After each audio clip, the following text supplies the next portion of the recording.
جیسا کہ آپ کے علم میں بھی ہے اور آپ زیارت بھی کر رہے ہیں کہ آج مجلس کے بعد تابوت برآمد ہوگا، تو نہ دعا کا وقت ہوگا اور نہ ہی یہ سورہ فاتحہ کی درخواست کا، تو یہ فریضہ ہم لوگ مجلس کے شروع میں انجام دیں ہیں۔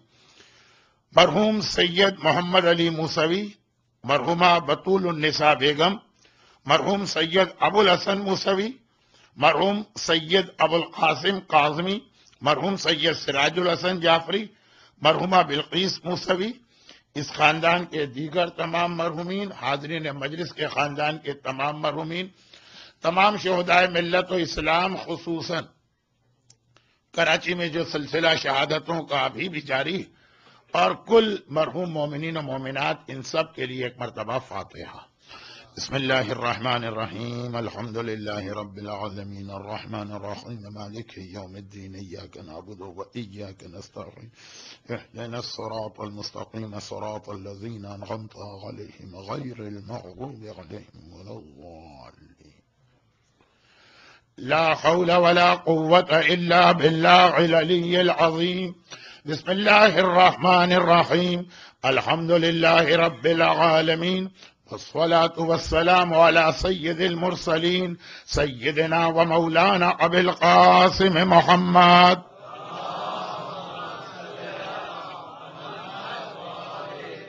وآلہ الطیبین الطاہرین المعصومین، سیما علی بقیت اللہ فی الارضین وحجتہ علی العالمین، اللہم اجل لہ الفرج ولعنت اللہ علی اعدائہم اجمعین۔ اما بعد فقد قال اللہ الحکیم فی کتابہ الکریم، بسم اللہ الرحمن الرحیم، وَهَلْ يَنظُرُونَ إِلَّا السَّاعَةَ أَن تَأْتِيَهُمْ بَغْتَةً فَقَدْ جَاءَ أَشْرَاطُهَا وَقَالَ إِنَّ اللَّهَ لَا يُغَيِّرُ مَا بِقَوْمٍ حَتَّى يُغَيِّرُوا مَا بِأَنفُسِهِمْ۔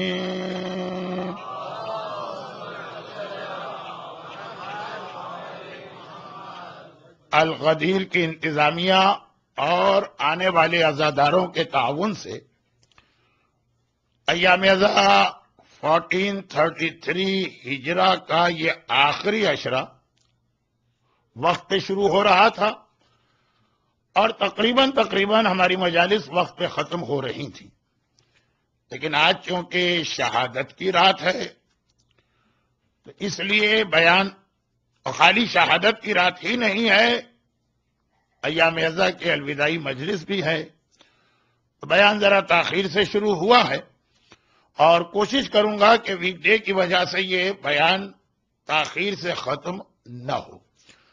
کل کے بارے میں آپ سن ہی چکے ہیں، 9:45 to 10:30 یہ انشاءاللہ پابندی کی جائے گی۔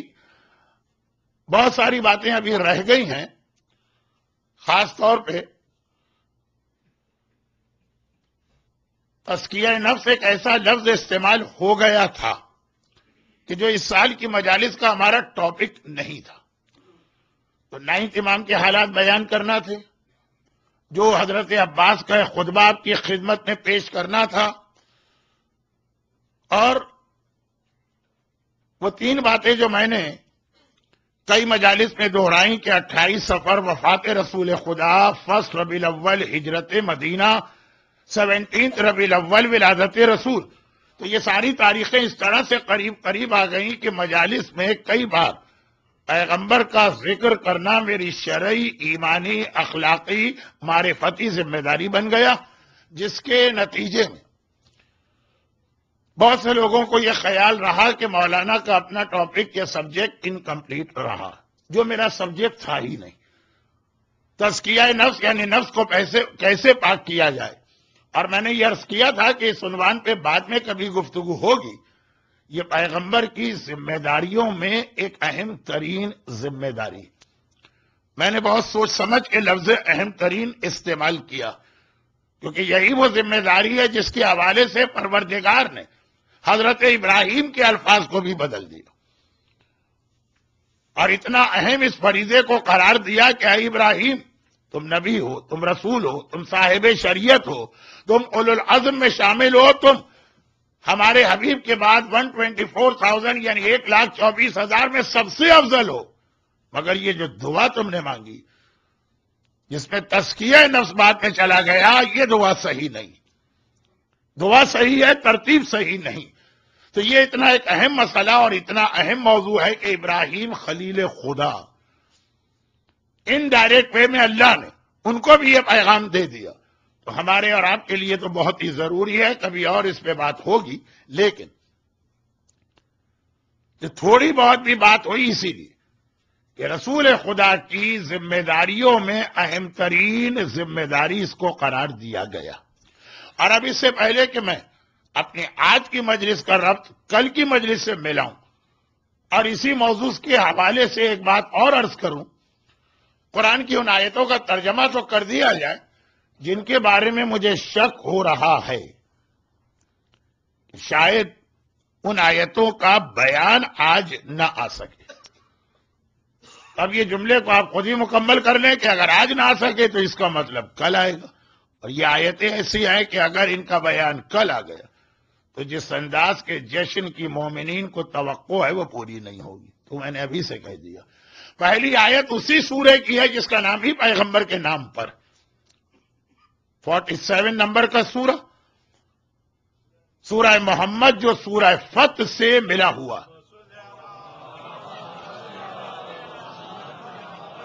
سورہ نمبر 48 ہے سورہ فتح، جس کے اندر پیغمبر اسلام کی کامیابی کا تذکرہ کیا گیا، اور اسے پہلے یہ سورہ جس میں سیرت رسول کے کئی پریکٹیکل میسیجز ہیں، لیکن اس کی صرف آیت کا ترجمہ پڑھ رہا ہوں اس لیے کہ مجھے خود ڈر لگ رہا کہ اگر میں ذرا سا بھی سورہ کی تفصیل میں چلا گیا، تفصیل بھی نہیں، اختصار کے ساتھ سمری پہ بھی چلا گیا تو آج کا موضوع رہ جائے گا۔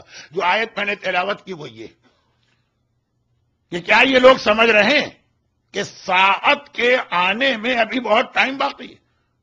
ساعہ جو قرآن کی ایک ایسی ٹرم ہے جو ہمارے یہاں دو معنوں میں استعمال ہوتی، قیامت کو بھی ساعہ کہتے ہیں اور ظہور امام کو بھی ساعہ کہتے ہیں، اسی لیے ہمارے یہاں ظہور امام کا نام قیامت صغریٰ بھی۔ تو اب یہ آیت ہے فَهَلْ يَنظُرُونَ إِلَّا السَّاعَةَ أَن تَأْتِيَهُمْ بَغْتَةً، کیا یہ لوگ خیال کر رہے ہیں کہ وہ ساعہ یعنی قیامت صغریٰ یعنی ظہور امام اچانک ہوگا؟ فقط جاء اشراطها، ہرگز نہیں، اس کی نشانیاں تو آنا بھی شروع ہو گئی۔ اب وہ نشانیاں سائنز آف ظہور وہ کیا ہے کہ جو 1400 سال پہلے آنا شروع ہو گئی تھی، آج نہیں۔ آج تو ہر بچہ انٹرنیٹ پہ بیٹھا ہے، آج تو ہر بچہ ای میل کو چیک کر رہا ہے، آج تو ہر بچہ ہر میگزین اور نیوز کو ادھر سے ادھر منتقل کر رہا ہے۔ 1400 سال پہلے قرآن نے کہا فقط جاء اشراطہ، یہ ظہور امام کی نشانی آنا شروع ہو گئی، اور اس کے فوراً ساتھ وہ حدیث ہے کہ جو تمام مشہور مفسرین نے اپنی کتاب میں اسی آیت کی تفسیر میں لکھی ہے۔ وہ میں حدیث نہیں پڑھ رہا ہوں، ایک اشارہ کر رہا ہوں کہ آخری حج کے موقع پہ سلمان فارسی نے یہ سوال کیا، یا رسول اللہ یہ کیا نشانیاں ہیں جو قرآن نے بتایا شروع ہو گئی؟ اب پیغمبر نے خانہ خدا کا دروازہ پکڑ کے، ایک کل کا خطبہ تھا جو خانہ خدا کی چھت پہ دیا گیا، اور ایک آج کا خطبہ بیان تو نہیں ہو رہا ہے، اشارہ جو اللہ کے رسول نے خانہ خدا کے دروازے کو پکڑ کے، آپ میں سے جو لوگ جا چکے ہیں وہ تو میری بات سمجھ گئے، خانہ خدا کا دروازہ دنیا کی ہر بلڈنگ کے دروازے سے الگ، ہر بلڈنگ کا دروازہ زمین پہ ہوتا ہے، دروازہ کھولا اور اندر گئے، خانہ خدا کا دروازہ تو ہیومن ہائٹ سے بھی اونچا، جو دروازے کو پکڑے گا وہ خود بخود بلندی پہ پہنچ جائے گا۔ پیغمبر نے خطبہ دیا جس کے اندر سلمان فارسی کے اس سوال کا جواب دیا، اور کچھ اس انداز سے دیا کہ شاید خطبے میں 16 مرتبہ یا 12 مرتبہ، مجھے بالکل ایگزیکٹ یاد نہیں، سلمان حیرت زدہ ہو کے کہتے تھے یا رسول اللہ یہ بھی ہوگا؟ پیغمبر نے کچھ اور باتیں بتائی، یا رسول اللہ یہ بھی ہوگا؟ پیغمبر نے کچھ اور باتیں، یا رسول اللہ یہ سلمان کی بات ہو رہی ہے، کسی جاہل جھپٹ یا اس آدمی کی بات نہیں ہو رہی جو خود سورہ محمد میں جس کا تذکرہ، بہت عجیب بہت مشہور آیت ہے سورہ محمد کی، ایک اور آیت میری زبان پہ آ گئی، وقت نہیں ہے کہ میں آیتوں کی تلاوت کروں، ترجمہ یہ ہے کہ اے حبیب یہ تیرے پاس صبح سے شام بیٹھے رہتے ہیں، جب باہر جاتے ہیں تو صاحبان علم سے پوچھتے ہیں ماذا قال آنفا، یہ پورا دن رسول کہہ کیا رہے تھے، سامنے بیٹھے ہیں سارا دن سنا اور سمجھ میں ایک بات سمجھ میں نہیں آئی کہ رسول بات کیا کر رہے ہیں، علی کو وضاحت کرنا پڑتی ہے کہ اللہ کے رسول نے آج یہ کہا، تو ایسے سیدھے سادے بھولے بالے قسم کے لوگ بھی، اور ایک نہیں ہے، پلورل ٹینس استعمال کیا قرآن نے، تب وہ نہیں کھڑے تھے خانہ خدا کے دروازے پر جو حیران ہو کر کہیں سلمان فارسی جیسا صاحب معرفت۔ اب وہ نشانیاں کیا ہیں وہ ایک الگ موضوع ہے، تو میں نے کہا شاید یہ بات کل آ جائے، آیت کا ترجمہ بھی ایسا لگا کہ مجھے نہیں کرنا چاہیے تھا، 10 منٹ جو کل کے ہیں وہ آج استعمال ہو گئے، اس کے بعد دوسری آیت وہ بہت مختصر، اردو کا شعر بھی اسی آیت کی تفسیر پہ محاورے کی شکل اختیار کر گیا، خدا نے اس قوم کی حالت نہیں بدلی جسے خود اب کیا شعر چھوڑی، ان اللہ لا یغیر ما بقوم حتی یغیروا ما بانفسہم، اللہ کسی قوم کی حالت کو نہیں بدلتا جب تک کہ وہ خود اپنے آپ کو نہ بدلے، اگر امام کو بلانا ہے تو پہلے اپنے آپ کو بدلنا ہوگا، یہ وہ پیغام ہے جو انشاءاللہ کل بات آگے بڑھے گی، مگر یہ آیت آج کی تقریر کو کل کے خطبے سے ملانے والی آیت، اور وہ یہ ہے کہ پہلے اپنے آپ کو بدلنا ہوگا، اور بدلنے کے بارے میں ایک بہترین اصول سورہ توبہ میں آیا،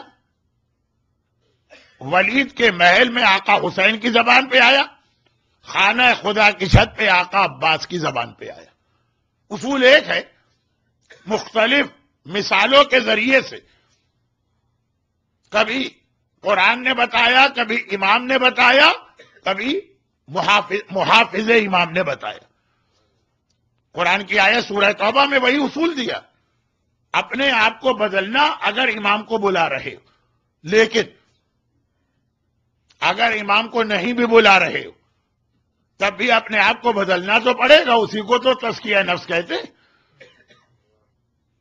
اور اس کے لیے ایک اصول، بہت سارے اصول ہیں لیکن ان میں سے ایک، اور وہ یہ ہے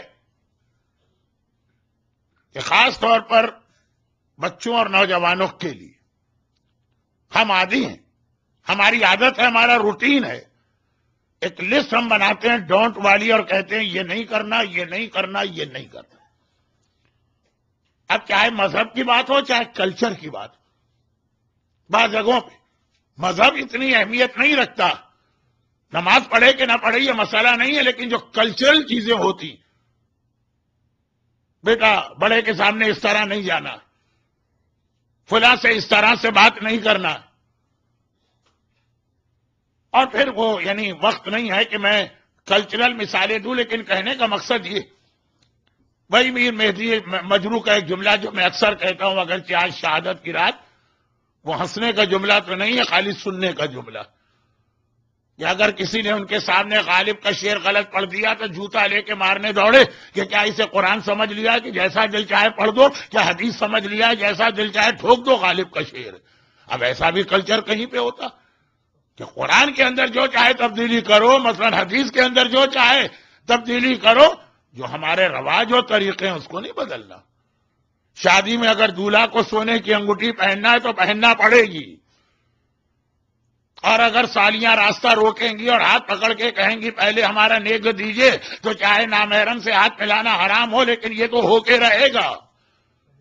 گرچہ شہادت کی رات میں اس انداز کی مثالیں اچھی نہیں ہیں، لیکن اسی لیے میں نے ان مثالوں کو کوئی جوک یا لطیفے کی شکل نہ دی، جبکہ اس کے حوالے سے بہت چانس ہوتا ہے۔ میں نے بہت ہی سیریس مثال دی، اور مجھ سے زیادہ سیریس آپ بیٹھے ہوئے ہیں، اور یہی ہونا چاہیے شہادت کی رات۔ تو اب یہ ہے کہ ہر جگہ ایک لسٹ ہوتی ہے، ڈونٹ، یہ نہیں کرنا، یہ غلط ہے، یہ حرام ہے، یہ ہمارے گھروں میں نہیں ہوتا، یہ ہمارے خاندانوں میں نہیں ہوتا۔ شادی ہی کے حوالے سے یہ بات بھی آتی. نہیں، ہمارے خاندان میں یہ رواج نہیں ہے کہ خاندان کے باہر شادی کی جائے. ہمارے خاندان میں رواج نہیں ہے کہ فلاں علاقے کے خاندان سے شادی کی جائے. اب بہت زیادہ اس کے اندر تعصبات والی مثالیں آنا شروع ہو جائیں گی. تب اور یہ تو خیر کلچرل بات ہو گئی، لیکن مذہبی بات تو ہے ہی نا کہ یہ منع ہے، یہ حرام ہے، یہ نہیں کرنا، یہ نہیں کرنا. ایک لسٹ ہوتی ہے ہمارے پاس، وہ ہم نے بنائی ہے اگر کلچرل مسئلہ ہے، اور اللہ اور رسول نے بنائی ہے اگر ریلیجس مسئلہ. مگر قرآن کہتا ہے وہ ٹھیک ہوگا اپنی جگہ پر، اسلام کہتا ہے وہ ٹھیک ہوگا اپنی جگہ پر، امام کہتے ہیں وہ ٹھیک ہوگا، لیکن ڈونٹ پر عمل کروا نہیں سکتے جب تک کہ اس کا ایک متبادل، ایک سبسٹیٹیوٹ، ایک آلٹرنیٹ نہ دو کہ وہ نہ کرو. تو پھر کیا کرو؟ جو نیچر انسان کی ہے، جو اس کے تقاضے اور ریکوائرمنٹس ہے، جو اس کے نیڈس اور نیسیسٹیز ہے، اس میں یہ ہے کہ یہ نہیں کرنا. مثلا میوزک نہیں سننا ہے، لیکن وہ نہیں سننا تو پھر کیا سننا ہے یہ بھی ہم کو بتانا پڑے گا. اب خالی ہر وقت تو کوئی قرآن اور دعائے کو میل سننے سے رہا. تو یہ جو ایک روکنے کا مسئلہ ہے، یہ اس وقت تک بیکار ہے جب تک کہ اس کے سامنے آپ کوئی پازیٹو وے میں کوئی الٹرنیٹ چیز بنا کے نہ دے. اب آئیے، جو میں نے 3 جملے کہے ان کی بہت ہلکی ہلکی وضاحت کر دو، کیونکہ آج ویک ڈے ہے اور ویسے ہی مجلس دیر سے شروع ہوئی، جو دیر سے شروع ہونا چاہیے تھی. لیکن میرے پاس اب وقت اس کی وجہ سے کم ہے، تو کم ہو بھی جائے تو حرج نہیں. میں نے 7 دن تو آپ حضرات کا وقت زیادہ ہی لیا. قرآن، مسجد ضرار، ہر پڑھے لکھے آدمی کو پتا ہے کہ مدینے کے منافقوں نے مسجد النبوی کے سینٹرلائزیشن کو توڑنے کے لیے اس کے مقابلے پہ ایک مسجد بنائی جس کی بنیاد صرف اور صرف ڈس یونٹی. اور یہ میں نہیں کہہ رہا ہوں، قرآن نے تو پوری اس کی ڈیٹیل بتا دی. الذین اتخذوا مسجدا، سورہ توبہ کی آیت. دیکھو وہ لوگ جنہوں نے ایک مسجد بنائی. اب قرآن مسجد کی ڈیٹیل بتا رہا ہے. زرارہ، یہ مسجد بنائی گئی ہے لوگوں کو ضرر پہنچانے کے لیے. مسجد ہوتی ہے لوگوں کو بینیفٹ پہنچانے کے لیے. مسجد سے آدمی کی اخروی، اسپریچول اور دنیاوی اور فزیکل پرابلم سالو ہونے چاہیے. تالا لگا کے، لاک لگا کے رکھنے کی جگہ کا نام مسجد نہیں ہے. لیکن بات بہت لمبی ہو جائے گی، اور میں بہرحال آج بہت اہم موضوعات پہ ابھی بات کرنا ہے تو ادھر آتا ہوں. قرآن نے کہا زرار، زرار ضرر سے نکلا. کہا کہ یہ مسجد بنائی گئی جو ضرر اور نقصان پہنچانے کے لیے. والذین اتخذوا مسجدا ضرارا وکفرا، اور مسجد بنائی گئی ہے کفر کو پروموٹ کرنے کے لیے. مسجد اللہ کا گھر ہے جہاں سے اسلام اور ایمان کا پروموشن ہونا چاہیے. کہا مگر یہ وہ مسجد ہے جہاں سے کفر کو پروموٹ کیا جائے گا. نام اللہ کا لیا گیا، یعنی مسجد. موسک کا لفظ صحیح لفظ نہیں ہے مسجد کے لیے. مسجد ایک اسلام کی ایک ایسی ٹرمینالوجی ہے کہ جس کے حوالے سے نام ہی صرف اللہ کا آتا. ان المساجد للہ، اس سورے کی آیت ہے جس سورے کا نام بھی بہت سے لوگ سن کے ڈر جاتے ہیں، سورہ جن. ان المساجد للہ، مسجد صرف اللہ کی ہوتی.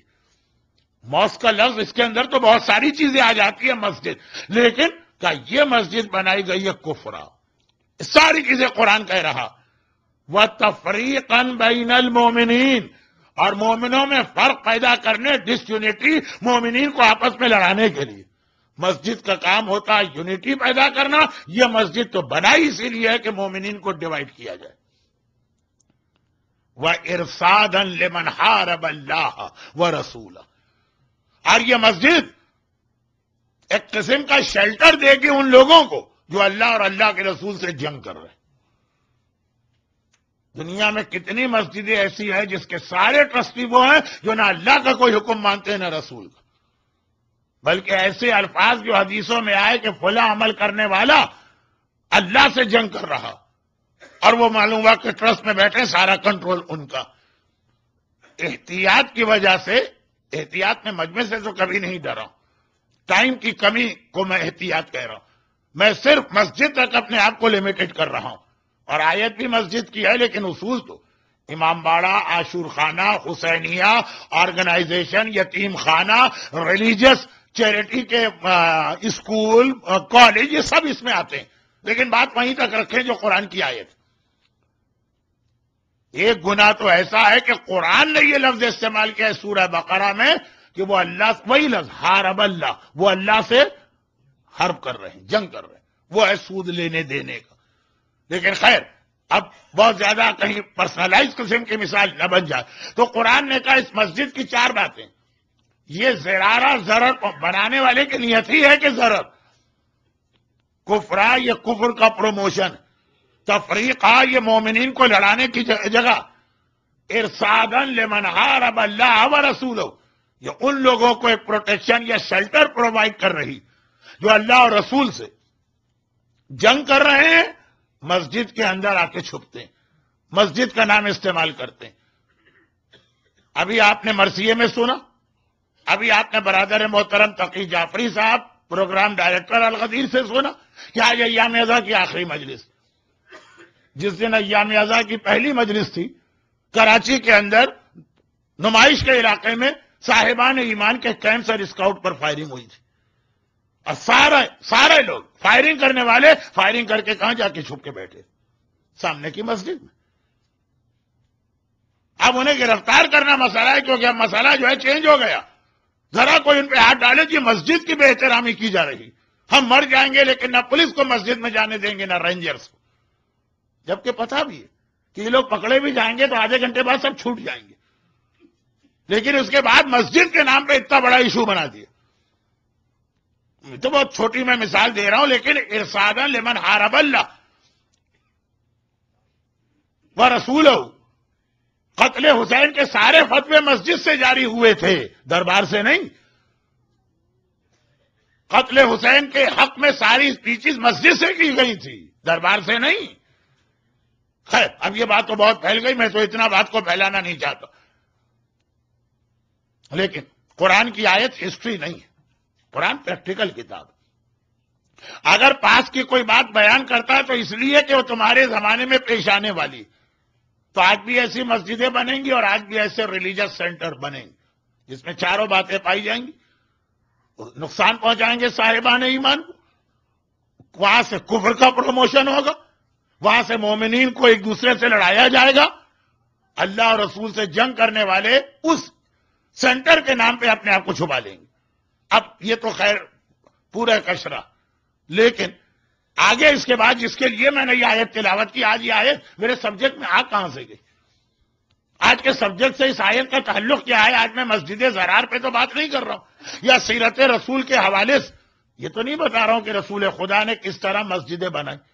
اس کے بعد کا لفظ قرآن نے کہا لا تقم فیہ ابدا، خبردار اس میں ابد العابدین، قیامت تک اس مسجد میں جا کے کھڑے نہ ہونا، قدم نہ رکھنا اس مسجد کے اندر۔ یہ مت کہنا کہ بہرحال بنانے والوں کی جو بھی برائی ہو لیکن مسجد تو اللہ کا گھر ہے، اس کا تو ہمیں احترام کرنا، لا تقم فیہ ابدا۔ لیکن مسجد بنائی گئی تھی قبا میں۔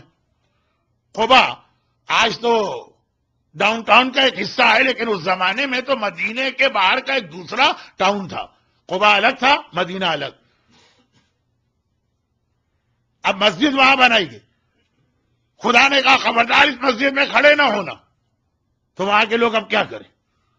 خالی ڈونٹ کہنے سے کام نہیں چلے گا، بالکل دیکھیے آیت ملی ہوئی ہے۔ جیسے کل میں گھر کی کسی مجلس میں کہہ رہا تھا، یہاں کل جو ہے حیدرآباد والوں کا کل ہے، یعنی 3 دن پہلے، 6 دن پہلے، 1 سال پہلے، تو خیر لا تقم فیہ ابدا ولا مسجد اسس علی التقوی من اول یوم احق ان تقوم فیہ، یہ مسجد میں نہ جانا، اس کے سامنے وہ جو مسجد ہے جو پہلے دن سے تقوی پہ بنائی گئی، احق کو اس کا حق ہے ان تقوم فیہ، اس میں جا کے کھڑے ہو۔ جس مجمع کے لیے اردو ایک مسئلہ ہے، عربی کیسے بتاؤں، لیکن اتنی آسان عربی، لا تقم فیہ ان تقوم فیہ، اس میں نہ کھڑے ہو اس میں جا کے کھڑے ہو۔ یہ ہے اسلام کا ایک بنیادی مزاج، فلاں چیز حرام ہے تو اس کے مقابلے میں حلال یہ، خالی روکا نہیں گیا، ایک سبسٹیوٹ، ایک آلٹرنیٹ، اس کے بدلے کچھ دیا گیا۔ اب یہ مسجد زرار کے حوالے سے بہت لمبی بات ہوگی، مگر آیت میں جس مسجد کا دوسرا نام آیا وہ ہے مسجد قباء۔ آج بھی حج اور عمرہ والا اتنی ہی سیریس طریقے سے مسجد قباء جاتا ہے جتنے سیریس طریقے سے خانہ کعبہ جاتا، کیونکہ قرآن نے لفظ استعمال کیا اس میں جاؤ۔ ایک اصول 28 رجب سے پہلے جب ولید نے آقا حسین کو بلایا اور کہا کہ یزید مارا گیا اور بیعت کیجیے، ایام ازا کی آخری مجلس، اور میں بات کر رہا ہوں جہاں سے ایام ازا شروع ہوتے ہیں، تو آقا حسین نے کیا کہا؟ خالی یہ نہیں کہا کہ یزید جیسا پلید و نجس و خبیث و شرابی اس کی بیعت کیسے کروں، ساتھ میں یہ بھی بتایا یزید کی بیعت کیسے کی گئی جبکہ میں محمد کا نواسا اور صاحب تطہیر موجود۔ تو یہ نہیں ہے کہ اس کی بیعت نہ کرو، تو پھر یہ بتاؤ نا بیعت کس کی کرو، ایک متبادل ہونا چاہیے۔ حسین نے کہا میں کل عباس کا خطبہ، جناب عباس کے خطبے کے جو درمیانی ٹکڑے پر پہنچ کے میں رکا تھا، اور میں نے کہا تھا یہ تولا و تبرہ بھی ہے اور اس کے ساتھ ایک پیغام بھی ہے، اس کے اندر بھی یہی ہے ممن ہے ہاتھ فانظروا ثم انظروا، وائے ہو تمہاری عقلوں پر، اتنا بھی غور نہیں کرتے۔ ممن شارب الخمر وممن صاحب الحوض والکوثر ممن فی بیتہ الغوانی السکران وممن فی بیتہ الوحی والقرآن وممن فی بیتہ اللہوات الدنسات وممن فی بیتہ التطہیر والآیات۔ یہ کیا کہا؟ وہ شرابی ہے۔ وہ شرابی کے پاس جانے سے روکا گیا تو کس کے پاس جائے وہ بھی تو بتاؤ۔ عباس بام کعبہ یعنی پشت کعبہ یعنی خانہ کعبہ کی چھت پہ کھڑے ہو کے کہہ رہے ادھر شراب ہے تو ادھر آؤ، یہاں حوض کوثر ہے، صاحب الحوض والکوثر۔ اگر کہا گیا الغوانی یہ سکران، یزید کے پاس گانے والے اور شراب پینے والے ہیں، وہاں مت جانا، تو پھر کدھر جاؤ یہ بھی بتانا ہے، ادھر آؤ صاحب الوحی والقرآن، جہاں وحی اور قرآن۔ اگر روکا گیا کہ ممن فی بیتہ الدنسات واللہوات، اس گھر میں مت جاؤ جہاں لہو و لعب اور گندی چیزیں ہو رہی ہیں، تو پھر کہاں جاؤ؟ بتایا صاحب التطہیر والآیات، اس گھر میں آؤ جہاں تطہیر بھی ملے گی اور جہاں آیات بھی ملیں گی۔ یہ اصول چل رہا ہے اسلام، ایک اصول چل رہا کہ خالی نگیٹو چیز سے روکا نہیں جائے گا، انسان کا نیچر ہے، انسان کی فطرت ہے، اس کو جانا ہے کہیں نہ کہیں، اس سے روکا گیا تو سامنے ایک رول ماڈل رکھو کہ یہاں پہ آنا۔ اور یہی جملہ بہت ہی مختصر کر کے ہمارے نویں امام نے اپنے نکاح کے خطبے میں جو امام نے خود پڑھا، امام نے اپنا نکاح خود پڑھا اور اس کے خطبے کے اندر ایک جملہ ایسا کہہ دیا کہ پورا اصول سمٹ کے آگے۔ میں کہاں سے چلا؟ قرآن سے۔ میں نے پھر کون سی مثال دی؟ امام کی۔ پھر میں نے کون سی مثال دی؟ وارث امام محافظ امام عباس کی۔ اور آئیے میں وہاں آ گیا جہاں 9 امام کے حالات سے ہم 11 امام کے حالات پہ آئیں گے، مگر یہ جملہ بیان کرنے کے بعد جو خطبہ امام نے پڑھا، جو آج بھی دنیا میں اکثر مومنین خواہش کرتے ہیں کہ مولانا ہمارے نکاح میں وہ خطبہ پڑھیے گا جو امام نے خود پڑھا۔ اما بعد فقد کان من فضل اللہ علی الانام ان اغناہم بالحلال عن الحرام۔ ایک جملہ ہے لیکن پورا اسلام کا یہ اہم ترین پریکٹیکل پیغام۔ اما بعد فقد کان من فضل اللہ، یہ اللہ کا ایک فضل ہے علی الانام، بندوں پر، بندے انام مخلوقات، بندگان پر اللہ کا ایک فضل ہے۔ کیا فضل؟ ان اغناہم بالحلال عن الحرام، انہیں حرام سے بے نیاز کیا، ان کو حرام سے بچا لیا، یہ حلال نعمت عطا کر کے، جسے مثلا نکاح کہتے ہیں۔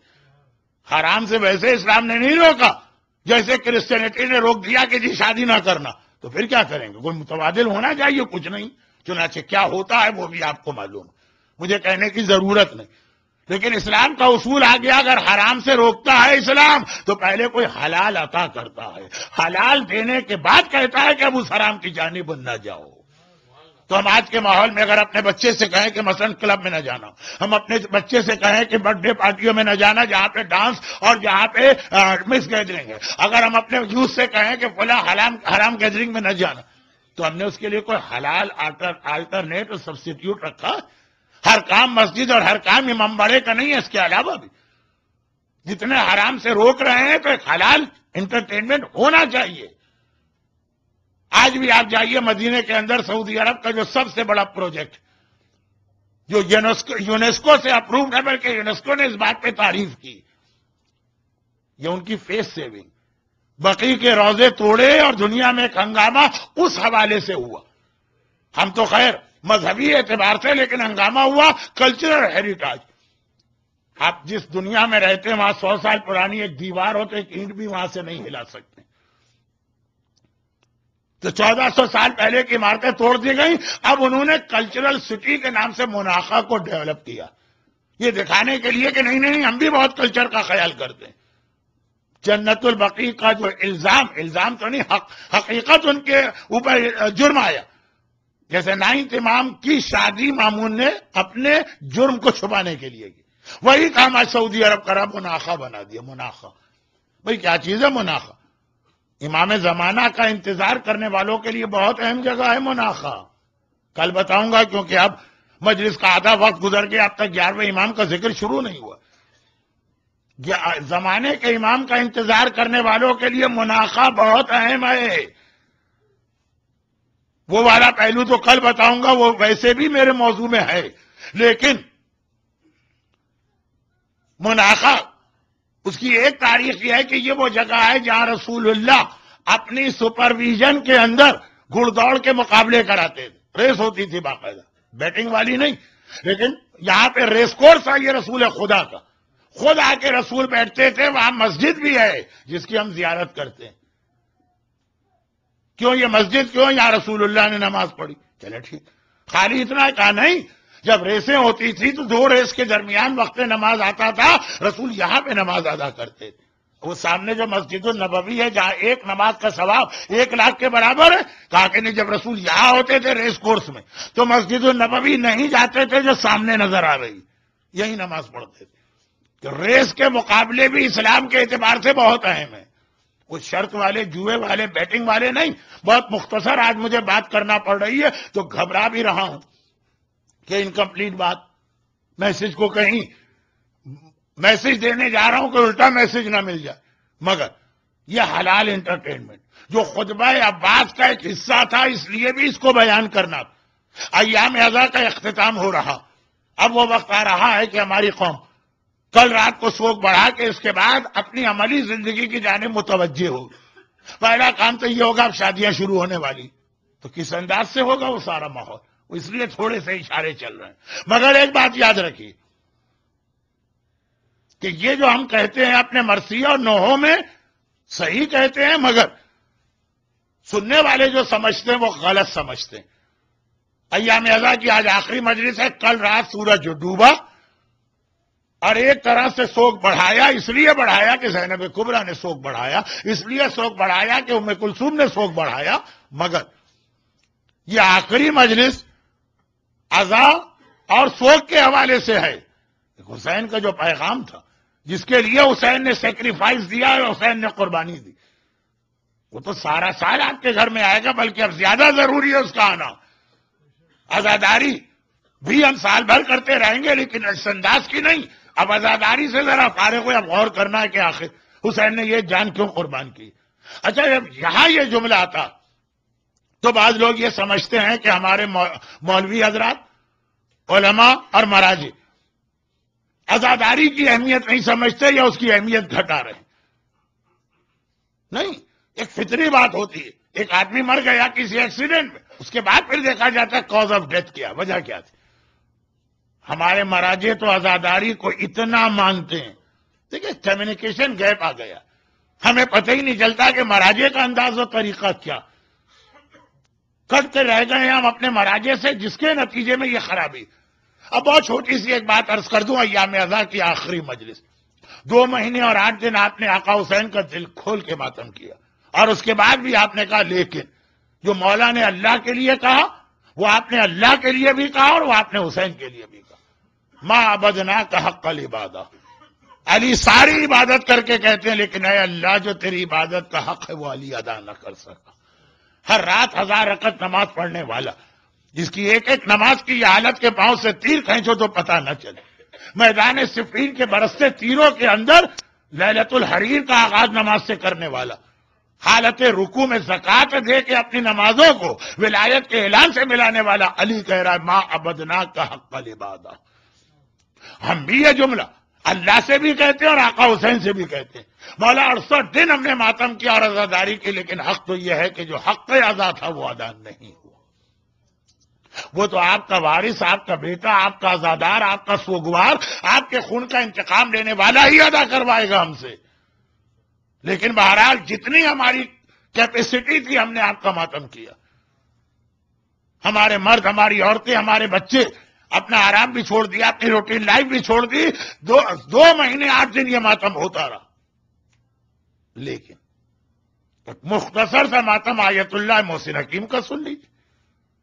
تاریخ مرجعیت کی اتنی گریٹ پرسنالٹی کہ میں کتنے ہی ایسے لوگوں کو انڈیا اور پاکستان میں پرسنلی جانتا ہوں جو مرجعیت کے یا تقلید کے اگینسٹ نہیں. تو وہ گروپ ہے، اس کی تو بات ہی چھوڑی. لیکن آغا محسن حکیم کے بعد انہوں نے تقلید چھوڑ دی، اگینسٹ بھی نہیں اور تقلید چھوڑ دی. کہ ایسا عظیم مرجع اب کوئی پیدا ہی نہیں ہو سکتا ہے، چنانچہ اب تقلید کرنے کا فائدہ نہیں. یہی جملہ ہمارے یہاں ذرا الفاظ بدل کر عوام کی زبان پہ آتا، ذرا الفاظ بدل کے، جو کہ بہرحال عوام ہے، عالم ہے کہ جی آغا محسن حکیم کے زمانے تک تقلید کا مزہ تھا، ایک ہی مرجع ہوتا تھا. عوام اس طرح کہتے ہیں.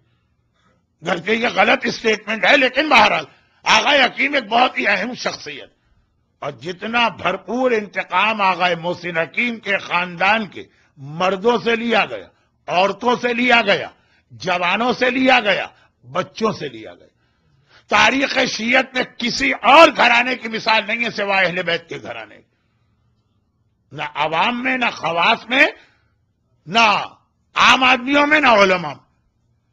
وہ صرف ایک دن کا واقعہ تھا جب خاندان کے 72 سر کاٹ کے خاندان کے بزرگ آیت اللہ العظمی آغا یوسف حکیم کے سامنے پیش کیے. اپنے فتوے کی طاقت سے صدامیت کو اس طرح روکے رکھا تھا عراق میں. وہ آغا محسن حکیم کا ایک واقعہ اور بڑا انٹرسٹنگ ہے، لیکن آج کا نہیں. جب امام زمانہ نے ان کو حج پر جانے سے آدھے راستے سے بلا لیا، وہ انشاءاللہ موقع ملا تو کل بتاؤں گا. لیکن وہ صاحب ابھی حیات ہیں، زندہ ہیں، وہ انتہائی مقدس عالم دین، گرچہ بہت ضعیف ہو چکے ہیں.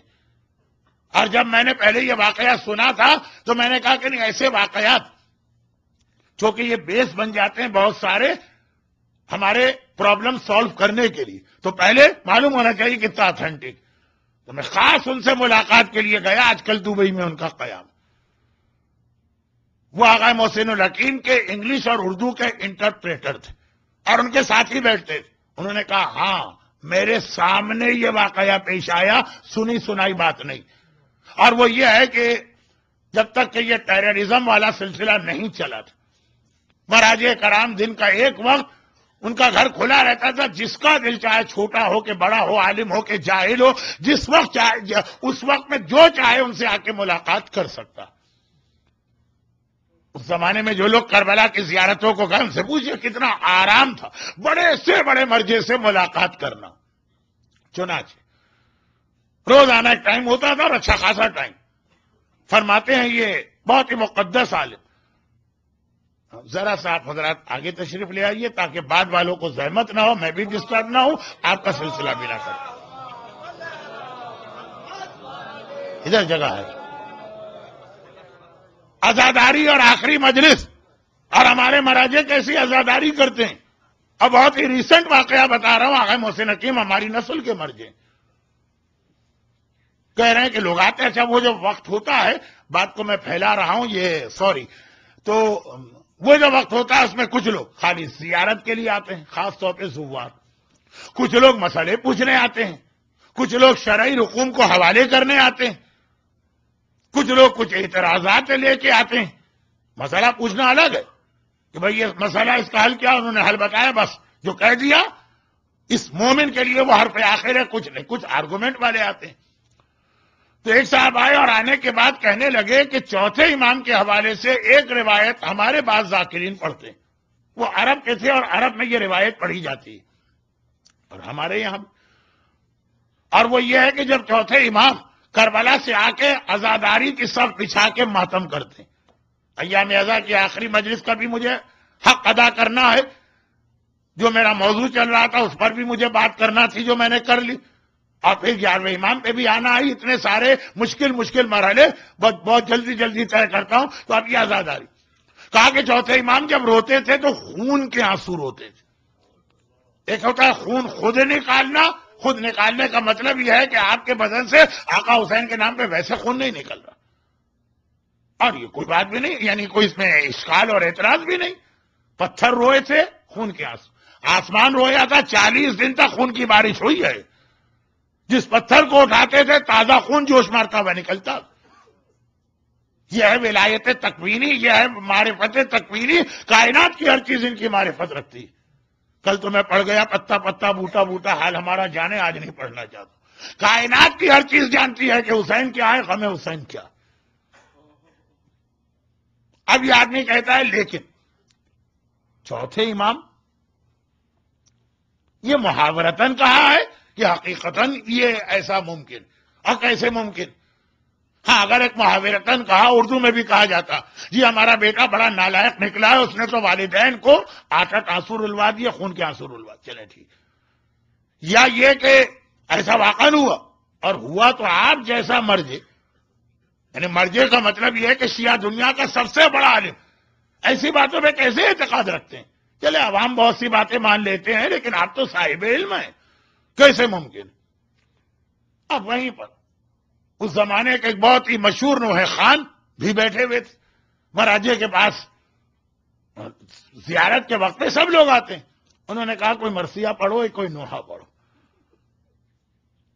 آقا حسین کی رخصتی ایک ایسا مرحلہ ہے جس کے بارے میں کہا جاتا کہ شہزادی فاطمہ اکثر ذاکرین کو یہ پیغام بھجواتی ہیں میرے لال کی رخصتی ضرور پڑھنا.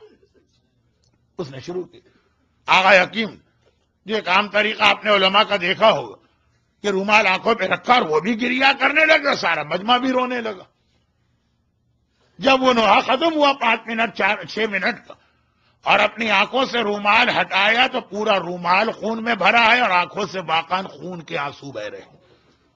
کہا تو چوتھے امام کے بارے میں تعجب کر رہا ہے جو حسین کا بیٹا بھی ہے، حسین کا وارث بھی ہے، جس نے کربلا کا سارا واقعہ اپنی آنکھوں سے دیکھا. معرفت رکھنے والا عزادار ہو تو آج بھی خون کے آنسو روئے گا. اب میں یہ واقعہ صرف اس حوالے سے پڑھ رہا ہوں کہ آج کی دنیا کے بڑے سے بڑے ماتمی اور عزادار سے پوچھی کہ تم جو یہ کہتے ہو کہ علماء اور مجتہدین اور مراجی عزاداری کی اہمیت کو نہیں جانتے، تو ایسا ماتم تم کر کے ہمارے سامنے دکھا دو. یہ مراجے کی یہ معرفت ہے کہ خون واقعاً خون، اور چونکہ وہ گھر کی تنہائی کا واقعہ نہیں ہے، وہ وقت ہے کہ جب سارے زائرین اور سارے علماء اور جو زیارت کرنے والے آئے ہیں وہ سب بیٹھے. اور جو صاحب اس وقت ہے انہیں سے میں نے براہ راست سنا، اگرچہ دیگر سورسز سے بھی اس کا کنفرمیشن لیا. ہماری مرجعیت عزاداری کا اتنا احترام کرتی ہے، عزاداران امام کا اتنا احترام کرتی ہے، لیکن بس وہ اسی جملے کے ساتھ کہ اب یہ عزاداری آپ نے کی 2 مہینے 8 دن. اب یہ سوچنا کہ آقا حسین جب مدینے سے نکلے تھے تو اپنا ایک مقصد بتا کے گئے. اب باقی جو آپ کے پاس 9 مہینے اور 20 دن بچے یا 9 مہینے اور 22 دن بچے، وہ پوری زندگی. اب اگر یہ جملہ جو شاعری کا ہے، حقیقت تو نہیں ہو سکتی، لیکن جو شاعری کا ہے کہ اب حسین جا رہے ہیں، اب حسین رخصت ہو رہے ہیں، اب حسین اگلے سال آ رہے ہیں، تو اس لیے جا رہے ہیں کہ معلوم ہے حسین کو کہ 2 مہینے 8 دن ہر ایک کو ایسا حسینی بنا دیا کہ میں چلا بھی جاؤں گا تو اس کے گھر کا ہر بچہ سیرت قاسم پہ عمل کرے گا، اس کے گھر کا ہر نوجوان سیرت علی اکبر پہ عمل کرے گا، اس کے گھر کی تمام خواتین سیرت رباب اور فروا پہ عمل کریں گی، اس گھر کے سارے بزرگ سیرت حسین پہ عمل کریں گے. 2 مہینے 8 دن میں ایسا رنگ حسین اپنا چڑھا کے جا رہے ہیں. اور یہی ہماری ذمہ داری آخری مجلس کے حوالے سے بنتی ہے کہ آج اگر ہمارا ماتم اور عزاداری آج اس لیے رک رہی ہے کہ اگلے سال چاند محرم کا ہوگا تو پھر ماتم کریں گے، تو 8 مہینے 9 مہینے ہمیں اب پوری زندگی میں مقصد حسین کو سامنے رکھنا. اور مقصد حسین صرف ایک لفظ تھا جو حسین خود لکھ کے گئے، لطلب اصلاح امت جدی. میں جا رہا ہوں اپنے نانا کی امت کی اصلاح کے لیے اور امت کی اصلاح کے لیے. اب یہ کتنا بڑا موضوع ہے، اتنا بڑا پتھر میں نے اٹھا لیا، اٹھایا بھی نہیں جا رہا مجھ سے. اس کا صرف ایک حصہ، اور یہ پرسوں کے سوال کا جواب ہے جو کل بھی آیا اور آج اور آ رہا. امت کی اصلاح کیسے ہوتی؟ بنیادی پتھر کیا ہے؟ کہاں سے آغاز ہوتا ہے؟ پہلا اسٹیپ نماز، چاہے لوگوں کو کتنا ہی یہ ذکر ناگوار گزرے۔ یاد رکھیے کہ سب سے پہلی چیز جو نفس کو پاک کرتی ہے وہ نماز۔ جیسے ایک سوال کیا گیا نا کہ جس کی بیوی نہ ہو تو وہ نفس کو کیسے پاک کرے، ایک جواب تو میں نے کل دیا، لیکن اس کا اصلی جواب یہ ہے کہ نماز۔ اور وہ حدیث ذہن میں رکھیے گا، 70 رکعت نماز پڑھ کے آدمی اللہ کے جتنا قریب جاتا، شادی کے بعد اتنا ہی قریب 2 رکعت میں جاتا۔ یعنی شادی جو ہے وہ گویا لفٹ کا کام کرتی ہے کہ آپ بیٹھے لفٹ میں اور ایک دم سے آپ 4th فلور پہ پہنچ گئے، لیکن اگر لفٹ نہ لگی ہو بلڈنگ میں اور 4th فلور پہ جانا ہو تو آپ اسٹیئر چڑھ کے جائیں گے نا۔ اب یہ نماز وہ اسٹیئر کا کام کر رہی جو آپ کو اللہ کے قریب لے جاتی ہے۔ یہی وجہ، یا یہ بھی ایک وجہ، یہ دیکھیے فرق ہے 2 الفاظ میں، پڑھا لکھا مجمع ہے، میری غلطی کی اصلاح بعد میں نہ کرے، میں خود ہی غلطی کی اصلاح کر دوں۔ ون آف دا ریزن یہی کہ جو امام اللہ کی طرف سے اس ڈیوٹی پر مامور ہوا کہ غیبت کی ساری ذمہ داریاں تمہیں ادا کرنا، اس نے سب سے زیادہ زور نماز پہ دیا۔ غیبت وہ مرحلہ ہے جو ہمیشہ ڈر لے کے آتی ہے۔ غیبت، امام غائب، جب سربراہ، جب سرپرست، جب آفس کا باس، جب کوئی بڑا آنکھوں سے ہٹ جائے تو آدمی ذرا سا لیزی اور لینینٹ ہو جاتا۔ باپ اگر چلا گیا 6 مہینے کے لیے تو چھوٹے بچے، کچھ مثالیں امریکہ میں ٹھیک نہیں تو باپ یہاں موجود ہو تب بھی کیا کر سکتا، لیکن آپ معاشرتی اعتبار سے جو آپ جس علاقے سے آپ آئیں، کمپنی کا مالک نہیں ہے، وہ ادھر ادھر ہو گیا، وہ کیمرے ویمرے بھی نہیں لگایا۔ آج تو بہت طریقے ہو گئے، لوگ میری مثالیں توڑتے چلے جائیں گے، لیکن میں نے پہلی مجلس ہی میں کہا تھا پہلے زمانے کی عقلی مثالیں آج جوک بن جاتی، اور پہلے زمانے کے جوک آج حقیقت بن جاتے ہیں۔ تو خیر وہ اس کو چھوڑ دیجئے، بات تو ویسے ہی بہت مشکل۔ زمانے کا امام غیبت میں جا رہا اور غیبت میں کسی سے امام کا کانٹیکٹ نہیں رہے گا، ہم یہ قائل ہی نہیں ہے کہ ہمارے مراجع امام سے کانٹیکٹ میں، تو اب غیبت کے زمانے کے جو پرابلم ہے ان کا سلوشن کون دے گا؟ یہ ذمہ داری 2 اماموں کو دی گئی، 10th اور 11th۔ یہ تمہارا کام یہ کہ اتنی ساری انسٹرکشن اس امت کو دے جاؤ کہ جب تک کہ غیبت کا آخری دن نہیں آتا تمہاری دی ہوئی انسٹرکشن ان کے کام آ جائے۔ میں اس کو جملے کو بدل دیتا ہوں، آج کی حد تک نہیں، اکثر جگہ ہر امام نے پہلے اپنے زمانے کے مومنین کے پرابلم سالو کی، وہ اس پیریڈ کے امام 10th اور 11th امام یہ 2 ہیں جنہوں نے اپنے زمانے کے مومنین کے پرابلم کم سالو کیے، اور آنے والے مومنین جو ہم اور آپ ہیں غیبت والے ان کے پرابلم زیادہ سالو کیے۔ اور جب یہ روایتیں بھی بتا گئے کہ آج کا زمانہ تو بہت اچھا زمانہ، آخری زمانہ گناہوں کا زمانہ ہوگا، آخری زمانہ بے حیائی کا زمانہ ہوگا، آخری زمانہ ساری مورل ویلیوز کے ٹوٹنے اور پھوٹنے کا زمانہ ہوگا، بڑوں کی کوئی رسپیکٹ نہیں رہے گی، چھوٹوں پہ کوئی رحم نہیں کیا جائے گا، عورتیں مردوں کے کنٹرول سے ٹوٹل باہر جا چکی ہوں گی، انسان ماں کی توہین کرے گا اور بیوی کی اطاعت کرے گا۔ وہ حدیثیں تو میں ذرا سا غلط ٹریک پہ چلا گیا لیکن یہیں رک جاتا ہوں۔ جب یہ ماحول بتایا تو اس کا سلوشن بھی بتانا تھا، کہا آخری زمانے میں یہ پرابلم ہوں گے، تو 10th امام اور 10th امام سے زیادہ 11th امام، ان کی ڈیوٹی یہی قرار پائی۔ 2 چیزیں، مومنین کو غیبت کے لیے مینٹلی پریپیئرڈ کریں۔ دیکھیں آج ہم اور آپ غیبت میں پیدا ہوئے، ہمارے باپ غیبت میں پیدا ہوئے، ہمارے دادا غیبت میں پیدا ہوئے، ہمیں نہیں معلوم کہ جو فرسٹ جنریشن تھی اس کے لیے یہ کتنا بڑا شوق تھا کہ اب تک امام ہمارے سامنے جب چاہے ملتے ہیں، جب چاہے ملاقات کرتے ہیں، ایک دم امام غائب ہو گئے، پاگل ہو گئے لوگ، پاگل۔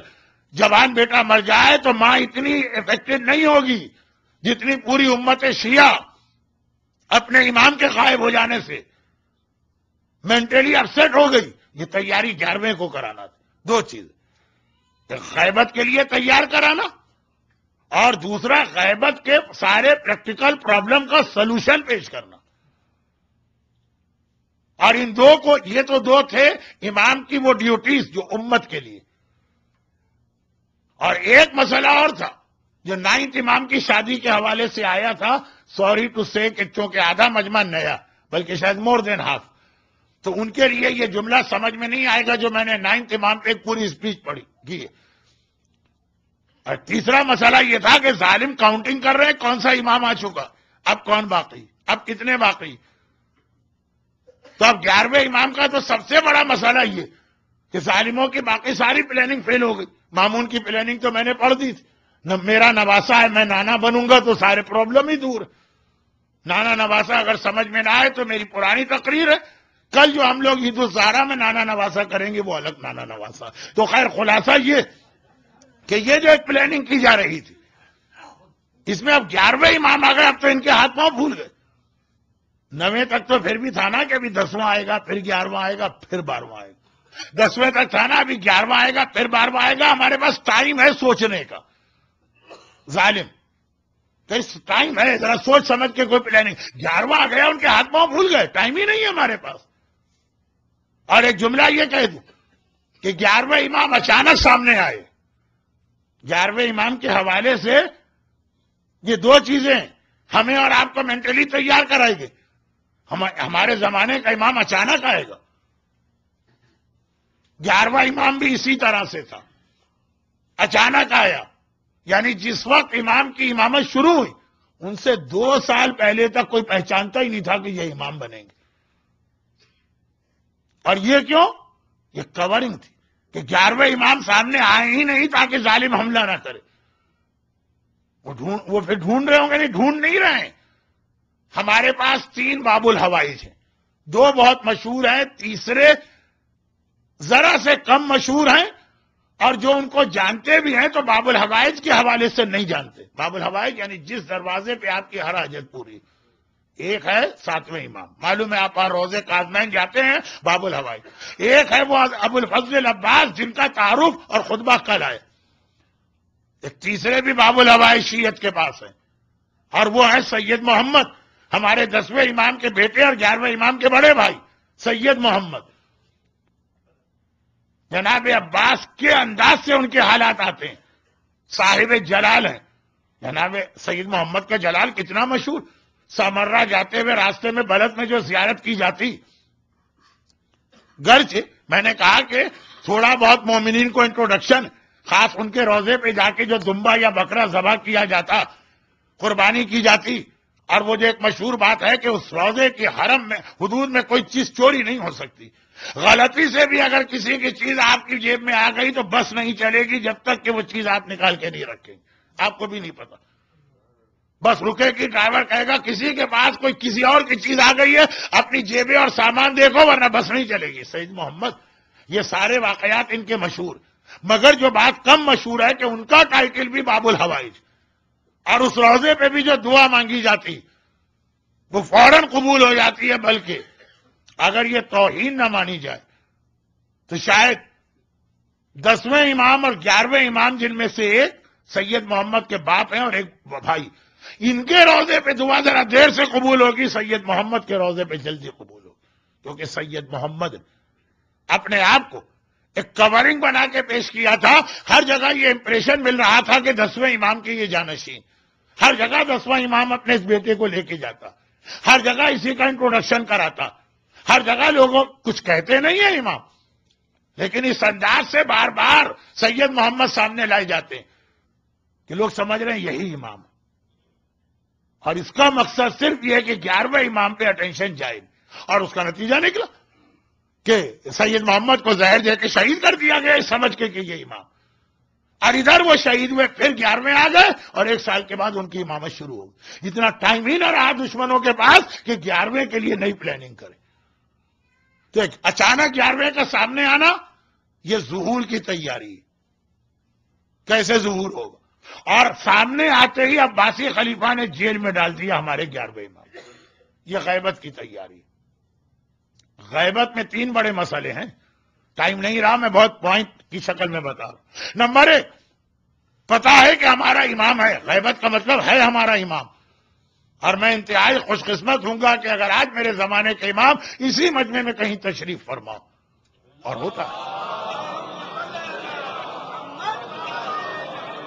ہوتا ہماری مجلسوں میں آتے، ہماری مسجدوں میں آتے، ہمارے یہاں نظر و نیاز میں آتے، ہماری شادیوں میں آتے، ہماری برتھ ڈے پارٹی میں آتے، ہمارے گھروں کو وزٹ کرتے، ہم خود ہی ان کو نکالتے، وہ تو ہمارا مسئلہ ہے نا، امام آتے ضرور۔ جو لوگ میری مجالس سنتے ہیں ویسے ہی میری مجالس نہیں، جو لوگ ذرا معرفت رکھتے ہیں وہ یہ جملہ سمجھ گئے کہ مطلب کیا ہے کہ ہم خود ہی امام کو نکال دیں، لیکن آتے ضرور ہیں امام۔ تو اب امام ہیں اور یقین ہے کہ ہیں۔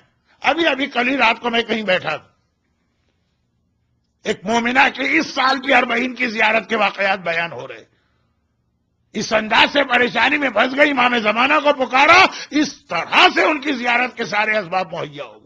بہت ہی پرسنلائز قسم کے واقعات میں ممبر پہ پڑھتا نہیں ہوں بغیر پرمیشن، تو ہیں امام مگر ہم ان کی زیارت نہیں کر پا رہے۔ یہ ٹریننگ ملی 11ویں امام سے کہ ہر مومن کو پتا ہے کہ 11واں امام اس قید خانے میں ہے جو عباسی خلیفہ نے بنایا، ملاقات نہیں ہو پا رہی۔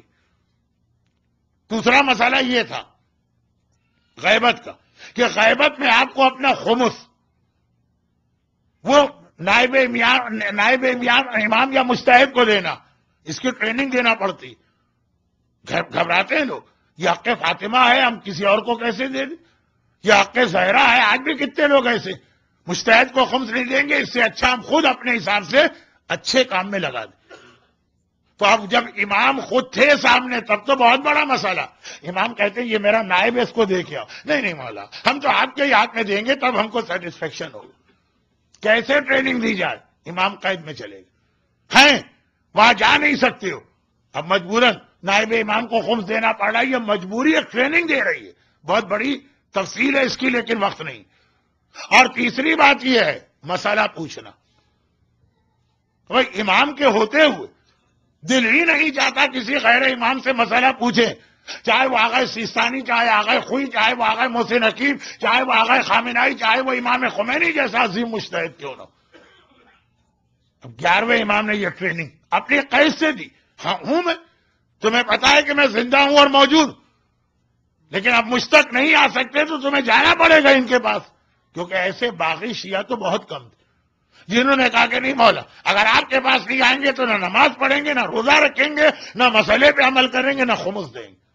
اور اوکیجنلی جب امام قید سے نکل کے آتے ہیں، وہ بھی واقعات، وہ راہب آیا نا ہڈی لے کر بارش برسائی اور مسلمانوں کو گمراہ کرنے لگا، تو 11ویں امام قید سے، جب قید سے آتے ہیں چاہے 5 منٹ کے لیے پوچھتے ہیں مسئلے کس سے پوچھ رہے ہو، خمس کس کو دے رہے۔ اب ڈائریکٹ امام سے سن رہے ہیں ان کو اطمینان۔ دیکھیے ہم میں جن کو پرابلم، وہ یہ پرابلم نہیں ہے کہ ہم امام کے دشمن، ہمیں پرابلم یہ ہے کہ ہم کو سیٹسفیکشن نہیں ہے کہ مرجع واقعاً امام کی جانب سے ویلڈ ریپریزنٹیٹیو ہے کہ نہیں، یہ مسئلہ۔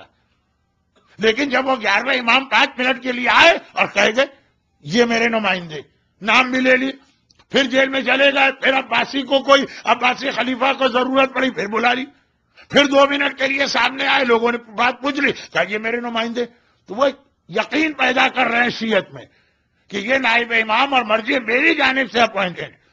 یہ ایک عادت ڈلوائی جا رہی ہے 1200 سال کی غیبت میں مسئلہ مجتہد سے پوچھنا اور خمس مجتہد کو دینا۔ مگر یہ تو 11ویں امام کی قید تھی، عباسی خلیفہ نے کیوں قید کیا تھا؟ یہ تو اللہ کی طرف سے اس قید کے کچھ بینیفٹ تھے۔ صاحبان ایمان غیبت کے عادی ہوں تاکہ جب ایک دم غیبت شروع ہو وہ پاگل نہ ہو جائے۔ صاحبان ایمان غیبت میں اپنا خمس اور دوسری مالی واجبات مجتہد کو دینے کے عادی، اور صاحبان ایمان غیبت میں مسئلہ پوچھنے کے عادی۔ یہ تو اللہ کی طرف سے تھا بینیفٹ۔ عباسی حکمران نے کیوں قید کیا؟ اس نے پہلے انکوائری کی کہ ان کے ہاں کوئی اولاد ہے کہ نہیں، پتا چلا کہ نہیں، بھئی 1 سال پہلے ہی تو سامنے آئے، پہلے تو سید محمد پہ سارا کنسنٹریشن تھا، ان کو زہر دے کے شہید کر دیا، پھر 11ویں سامنے آ گئے، 1 سال ہی کے اندر ہی قید میں چلے گئے۔ کہا کوئی اولاد تو نہیں ہے؟ کہا نہیں اولاد کوئی نہیں، سیٹسفائی ہو گئے، کہا ان کو جیل میں ڈال دو۔ اب ہم 12ویں کو روکیں گے، ایک ہی طریقہ ہے کہ جیل میں چلے جائیں، اولاد تو ہے نہیں ان کے پاس، چنانچہ یہ میری جیل میں مر جائیں گے اور 11ویں پر امامت ختم ہو جائے گی. لیکن وہ مکر اللہ واللہ خیر الماکرین. اسی قید خانے میں ایسا انتظام ہو گیا کہ 12ویں کی ولادت ہو گئی.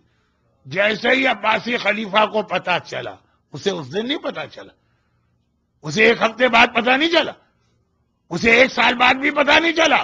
11ویں نے اپنی بیوی نرجس اور اپنے بیٹے 12ویں امام کو زمین کے نیچے اس انڈر گراؤنڈ قید خانے تہ خانے یا سرداب میں رکھا جو آج بھی سامرہ میں موجود، اور وہاں کسی کو نہیں جانے دیتے. ایک سیقل نام غلام جاتا ہے، ایک کنیز جاتی ہے بس.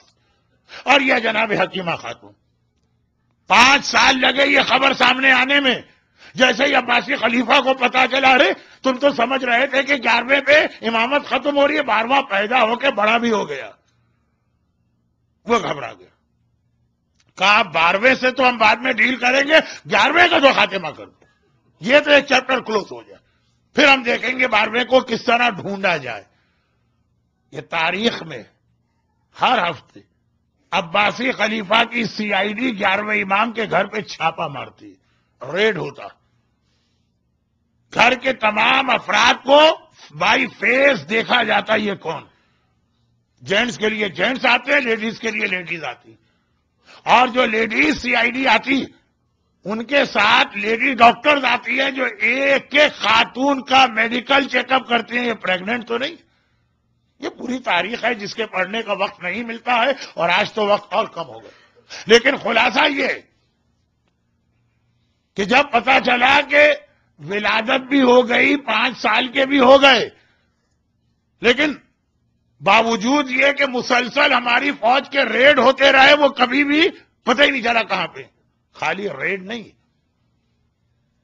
خلیفہ کے غلام اور کنیز جو جاسوس ہیں وہ امام کے گھر میں 24 گھنٹے رہتے ہیں. غلاموں میں جاسوس اسپائی غلام بھیجے گئے، کنیزوں میں اسپائی کنیز بھیجی گئی. عباسی خلیفہ نے کہا کہ 12ویں کو اتنا چھپا کے رکھا ہے 11ویں نے کہ ریڈ ہوتے ہیں تو پتہ نہیں چلتا، کوئی ایکسس نہیں ملتا. اسپائی کنیز گھر میں موجود ہے، اس کو پتہ نہیں چل پا رہا کیونکہ گھر کی کسی خاتون کو بھی نہیں بتایا گیا، صرف ایک حکیمہ خاتون کو معلوم.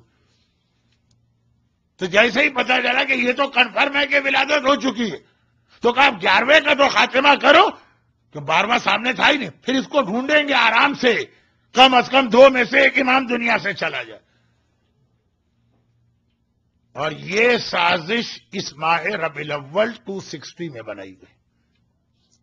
امام آلریڈی قید خانے میں ہی ہیں، آزاد نہیں ہیں، لیکن کہا کہ قید خانے میں ان کا خاتمہ کر دو. جس پرپس سے ہم نے رکھا تھا وہ پرپس ہی فیل ہو گیا کہ نہ ان کی اولاد ہوگی نہ 12واں پیدا ہوگا. تو پیدا ہو گئے. اگر 12ویں مل جاتے فوراً تو 11ویں کو شاید وہ شہید بھی نہیں کرتے کہ اصل ٹارگٹ 12واں تھا.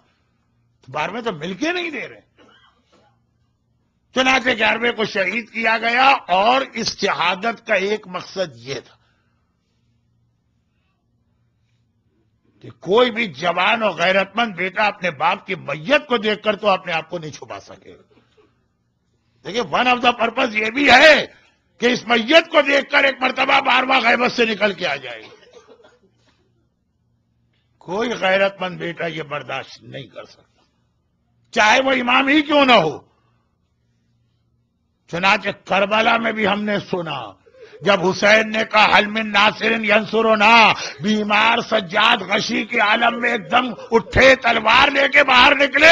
حسین نے آواز دی زینب سجاد کو روک لینا. اور یہاں بھی یہ سنا کہ 11واں امام جب پردہ غیبت اس قید میں تھا اور زہر دیا گیا، 12واں تڑپ کے باہر آ گیا تھا، جو اس طرح سے اپنی غیبت میں تھا، اپنے آپ کو 5 سال سے چھپا کے رکھا، تڑپ کے باہر آیا. 11ویں نے واپس بھیجا، بیٹا جاؤ پردہ غیبت میں چلے جاؤ. عباسی حکمران کا ایک مقصد یہ بھی تھا کہ غیرت مند امام کا غیرت مند بیٹا ہے، غیرت مند فاطمہ کا غیرت مند وارث.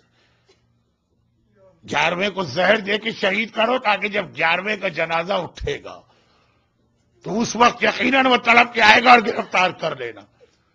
اور عزاداروں 12ویں کی گرفتاری کے لیے ماہ ربیع الاول کی شروع تاریخ میں 11ویں کو زہر دیا گیا.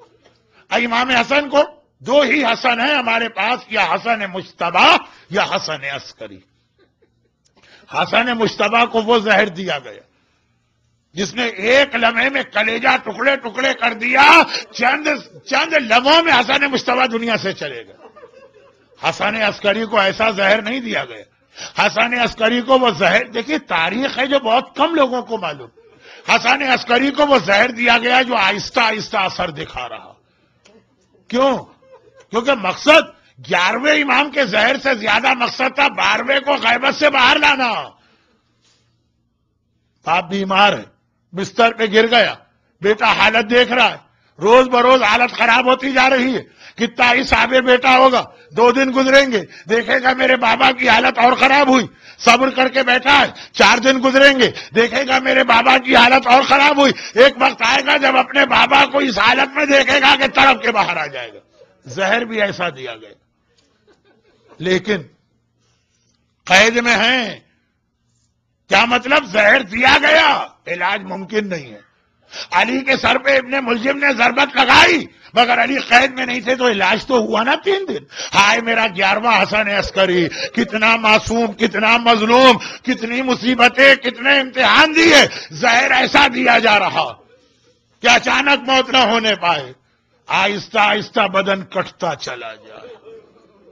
کچھ چیزیں بیان کرنے سے نہیں واضح ہوتی ہے، سوچنے سے واضح ہوتی ہے، اور ساتھ میں علاج ممکن نہیں ہے کیونکہ ظالم کی قید میں ہے۔ میرا 11واں امام 5 ربیع الاول کی تاریخ کو اتنا کمزور ہو گیا کہ بستر سے اٹھنے کی طاقت نہ رہی، اپنی نماز بستر پہ بیٹھ کے پڑھی۔ بہت آرام سے آپ نے سن لیا۔ اہل بیت کے گھرانے میں بستر پہ بیٹھ کے نماز پڑھنا قیامت کے برابر۔ زینب کبریٰ نے زندان شام میں سنت نماز بیٹھ کے پڑھی ہے تو سجاد کو یقین نہیں آ رہا، جبکہ 11واں تو بہرحال امام ہے اور واجب نماز بستر پہ بیٹھ کے پڑھ رہا۔ فاطمہ زہرا تک کی یہ حالت تھی کہ جب نماز کا وقت آتا تھا، اگرچہ بستر سے اٹھنے کی طاقت نہیں لیکن بستر پہ اٹھتی تھی، ہاں ایک ہاتھ دیوار پہ رکھتی تھی، دوسرے ہاتھ سے ٹوٹی ہوئی پسلیوں کو سنبھالتی تھی، ٹوٹی ہوئی پسلیوں کو سنبھال کے رسول کی بیٹی فاطمہ مصلی پہ جا کے نماز پوری پڑھتی۔ مگر ہائے میرا 11واں امام اتنا کمزور ہے کہ اگر آپ اسے توہین نہ سمجھیں تو زینب کبریٰ اور فاطمہ زہرا کے مسائل سے بڑی مصیبت 11ویں امام پہ ہی گزر گئی کہ بستر پہ کھڑے ہونے کی طاقت نہ رہی۔ لیکن یہ 5 ربیع الاول کی حالت تھی۔ جب 7 ربیع الاول آئی، اب بستر پر بیٹھ کے بھی نماز نہیں پڑھی جا سکتی، اب نماز لیٹ کے پڑھی جائے گی۔ اور آج کی رات ختم ہوئی، فجر کا وقت آیا، بستر پہ لیٹے لیٹے امام نے نماز پڑھی اور اس کے بعد ایک مرتبہ کہا، اے میرے غلام سیکل میں بہت پیاسا ہوں، ذرا پانی لے کے آ جاؤ۔ غلام پانی لایا۔ میرا 11واں امام پیاس کی فریاد کر رہا ہے۔ پانی بڑھایا گیا، لیکن اس سے پہلے کہ یہ پانی ہونٹوں سے آگے بڑھے میرا 11واں امام بستر پہ گر پڑا۔ غلام سیقل نے دیکھا، ہائے میرا آقا مارا گیا، ہائے میرا مولا مارا گیا۔ اور کیوں نہ ہو، حسین کا وارث وہ پوتا ہے، اگر حسین پیاسے گئے، اگر عباس پیاسے گئے، اگر اکبر پیاسے گئے، حسن عسکری بھی اس دنیا سے پیاسے جائیں گے۔ امام زمانہ کو پیاسے شہیدوں کا انتقام لینا ہے، اپنے پیاسے دادا حسین کا بھی اور اپنے پیاسے بابا حسن عسکری کا بھی۔ لیکن روایت یہ ہے کہ جس وقت 11واں امام پانی پینا چاہتا ہے اور خش کھا کے بستر پہ گرا، ایک بار غیبت کا پردہ ہٹا کے بے چین و بے قرار ہو کے میرا امام زمانہ باہر آ گیا۔ 11ویں نے اس حالت میں بھی ایک بار دیکھا، کہا بیٹا واپس چلا جا، تیری غیبت حکم خدا ہے، ظالموں کے سامنے نہ آنا۔ اور اس کے بعد پھر ایک منزل ایسی آئی کہ وہاں تو 11واں امام برداشت نہ کر سکا۔ جب کل 8 ربیع الاول کو غسل دے دیا گیا، کفن پہنا دیا گیا، نماز کا وقت آیا، چچا جعفر آگے بڑھے نماز پڑھانے، وہ یہ برداشت نہ ہوا امام زمانہ سے، غیبت کے پردے ہٹائے، چچا میرے بابا کا لاشا ہے، اپنے بابا کی نماز تو میں پڑھاؤں گا۔ ایک بار امام زمانہ نے نماز پڑھائی، ذرا سوچئے وہ کربلا کا سجاد جو منزل امتحان امام زمانہ برداشت نہ کر سکے، سجاد کو وہ امتحان بھی دینا پڑا، آئے میرے بابا کا لاشا پڑا ہے اور میں نماز جنازہ بھی نہیں پڑھا پا رہا۔ اور پھر نماز کے بعد غلام کو حکم ملا کہ جا کے عباسی خلیفہ کو اطلاع دو۔ اب اگلے دن جنازہ تو بڑی شان سے اٹھا، تابوت تو بڑی شان سے لے جایا گیا، حکمران زہر دے کر خود بھی جنازے میں روتا ہوا شریک ہے۔ ایک بار سارا سامرا آ گیا، ہر طرف آواز ہے، ہائے حسن عسکری مارے گئے، ہائے حسن عسکری مارے گئے، اور بڑی شان سے یہ تابوت سامرا میں 10ویں امام کی زری کے قریب پہنچا، وہاں پہ میرا 11واں امام دفن کیا گیا۔ دیکھیں دنیا کا طریقہ کیا ہے، جس کی موت ہوتی ہے نا اس کے وارث کو پرسہ دیا جاتا ہے۔ آج 11ویں امام کا پرسہ سب سے پہلے ہم کس کو دیں؟ یقیناً 11ویں کا پرسہ رسول خدا کو دیں گے، یقیناً علی مرتضیٰ کو دیں گے، یقیناً فاطمہ زہرا کو دیں گے۔ شہزادی آپ کا ایک اور لال مارا گیا، لیکن سب سے پہلے تو امام زمانہ کو پرسہ دیں گے نا۔ اے میرے زمانے کے امام، آپ 5 سال کے ہیں اور آپ یتیم ہو گئے، آپ کا بابا مارا گیا، مگر آپ کی یتیمی اپنے ساتھ تماچے تو نہیں لائی نا۔ اے میرے زمانے کے امام، آپ یتیم ہو گئے مگر آپ کو یہ اطمینان تو رہا نا میرے بابا کا جنازہ اٹھا، لوگوں نے کندھا دیا، ہائے وہ جنازہ تو نہ تھا نا جو کربلا میں پڑا رہا۔ ارے امام زمانہ ہم سے پرسہ لیجئے، الغدیر کے حال کے یہ مومنین وہ مومنات آپ کو آپ کے بابا کا پرسہ دے رہے، لیکن جنازہ اٹھا، گھر والے بھی گئے جنازے کے ساتھ، خیریت کے ساتھ واپس آ گئے نا۔ ارے کربلا کی طرح کی حالت تو نہ تھی، کربلا والے لٹ پٹ کے مدینے آ رہے ہیں، لیکن کس طرح آ رہے؟ کلثوم کو کہنا پڑ رہا ہے نانا کے شہر اب ہمیں قبول نہ کر، ہم تیرے اندر آنے کے قابل نہ رہے۔ ارے کوئی بی بی فریاد کر رہی اکبر بیٹا تجھے کھو کے مدینے کس طرح جاؤ، کوئی کہہ رہی قاسم لال ارے تیرے بغیر مدینے کیسے جاؤ۔ ہائے رباب کہتی ہے ارے میرے اصغر میں صغرا کو جا کے کیا جواب دوں گی جب صغرا اصغر کو مانگے گی، اور زینب فریاد کر رہی ہے ارے ارے پہلے مجھے نانا کی قبر پہ لے جاؤ۔ عزاداروں 11ویں امام کا تابوت تو بڑی شان سے اٹھا، گھر والے خیریت سے آئے، ذرا زینب سے پوچھئے قبر رسول پہ پہنچی، ایک مرتبہ کا نانا آپ کی بیٹی شام سے لٹ کے آئی ہے، پہلے حسین کا کرتا پھیلایا۔ اے امام زمانہ آپ کے بابا حسن عسکری کا تو کرتا ایسا نہ تھا جو خون سے بھرا ہوا، تیروں اور نیزوں سے جگہ جگہ چھلنی، اور پھر کہا نانا ارے کاش میں تجھے یہ بھی بتا سکتی پورے راستے اتنے کوڑے کھائے اتنے کوڑے کھائے اب تک میری کمر زخمی ہے۔ ہائے میرا 11واں امام، ہائے میرا 11واں امام۔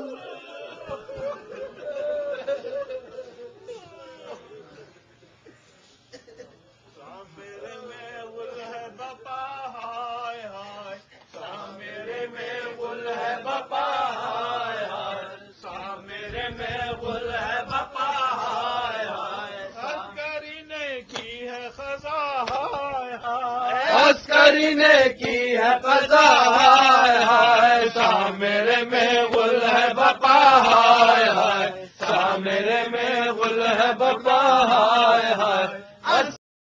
کو ادھر سے ادھر منتقل کر رہا ہے۔ 1400 سال پہلے قرآن نے کہا فقط جاء اشراطو،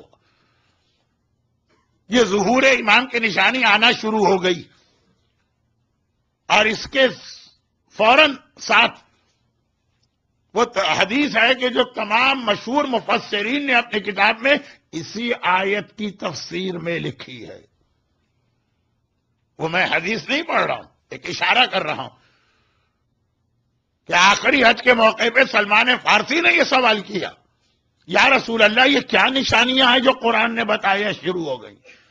اب پیغمبر نے خانہ خدا کا دروازہ پکڑ کے، ایک کل کا خطبہ تھا جو خانہ خدا کی چھت پہ دیا گیا، اور ایک آج کا خطبہ بیان تو نہیں ہو رہا ہے، اشارہ، جو اللہ کے رسول نے خانہ خدا کے دروازے کو پکڑ کے، آپ میں سے جو لوگ جا چکے ہیں وہ تو میری بات سمجھ گئے. خانہ خدا کا دروازہ دنیا کی ہر بلڈنگ کے دروازے سے الگ، ہر بلڈنگ کا دروازہ زمین پہ ہوتا ہے، دروازہ کھولا اور اندر گئے. خانہ خدا کا دروازہ تو ہیومن ہائٹ سے بھی اونچا، جو دروازے کو پکڑے گا وہ خود بخود بلندی پہ پہنچ جائے گا. پیغمبر نے خطبہ دیا جس کے اندر سلمان فارسی کے اس سوال کا جواب دیا، اور کچھ اس انداز سے دیا کہ شاید خطبے میں 16 مرتبہ یا 12 مرتبہ، مجھے بالکل ایگزیکٹ یاد نہیں، سلمان حیرت زدہ ہو کے کہتے تھے یا رسول اللہ یہ بھی ہوگا. پیغمبر نے کچھ اور باتیں بتائی، یا رسول اللہ یہ بھی ہوگا. پیغمبر نے کچھ اور باتیں، یا رسول اللہ یہ سلمان کی بات ہو رہی ہے، کسی جاہل جھپٹ یا اس آدمی کی بات نہیں ہو رہی جو خود سورہ محمد میں جس کا تذکرہ، بہت عجیب، بہت مشہور آیت ہے سورہ محمد کی، ایک اور آیت میری زبان پہ آ گئی، ورنہ سے قریب قریب آ گئی کہ مجالس میں کئی بار پیغمبر کا ذکر کرنا میری شرعی، ایمانی، اخلاقی، معرفتی ذمہ داری بن گیا، جس کے نتیجے میں بہت سے لوگوں کو یہ خیال رہا کہ مولانا کا اپنا ٹاپک یا سبجیکٹ انکمپلیٹ رہا، جو میرا سبجیکٹ تھا ہی نہیں. تزکیہ نفس یعنی نفس کو کیسے پاک کیا جائے. اور میں نے یہ عرض کیا تھا کہ اس عنوان پہ بعد میں کبھی گفتگو ہوگی. یہ پیغمبر کی ذمہ داریوں میں ایک اہم ترین ذمہ داری، میں نے بہت سوچ سمجھ کے لفظ اہم ترین استعمال کیا، کیونکہ یہی وہ ذمہ داری ہے جس کے حوالے سے پروردگار نے حضرت ابراہیم کے الفاظ کو بھی بدل دیا، اور اتنا اہم اس فریضے کو قرار دیا کہ اے ابراہیم، تم نبی ہو، تم رسول ہو، تم صاحب شریعت ہو، تم اولو العزم میں شامل ہو، تم ہمارے حبیب کے بعد 124,000 یعنی 1,24,000 میں سب سے افضل ہو، مگر یہ جو دعا تم نے مانگی جس میں تزکیہ نفس بات میں چلا گیا، یہ دعا صحیح نہیں، دعا صحیح ہے، ترتیب صحیح نہیں. تو یہ اتنا ایک اہم مسئلہ اور اتنا اہم موضوع ہے کہ ابراہیم خلیل خدا، انڈائریکٹ وے میں اللہ نے ان کو بھی یہ پیغام دے دیا. تو ہمارے اور آپ کے لیے تو بہت ہی ضروری ہے، کبھی اور اس پہ بات ہوگی، لیکن تھوڑی بہت بھی بات ہوئی اسی لیے کہ رسول خدا کی ذمہ داریوں میں اہم ترین ذمہ داری اس کو قرار دیا گیا. اور اب اس سے پہلے کہ میں اپنی آج کی مجلس کا ربط کل کی مجلس سے ملاؤں اور اسی موضوع کے حوالے سے ایک بات اور عرض کروں، قرآن کی ان آیتوں کا ترجمہ تو کر دیا جائے جن کے بارے میں مجھے شک ہو رہا ہے شاید ان آیتوں کا بیان آج نہ آ سکے. حکیم فی کتابہ الکریم، بسم اللہ الرحمن الرحیم. وَهَلْ يَنظُرُونَ إِلَّا السَّاعَةَ أَن تَأْتِيَهُم بَغْتَةً فَقَدْ جَاءَ أَشْرَاطُهَا وَقَالَ إِنَّ اللَّهَ لَا يُغَيِّرُ مَا بِقَوْمٍ حَتَّى يُغَيِّرُوا مَا بِأَنفُسِهِمْ.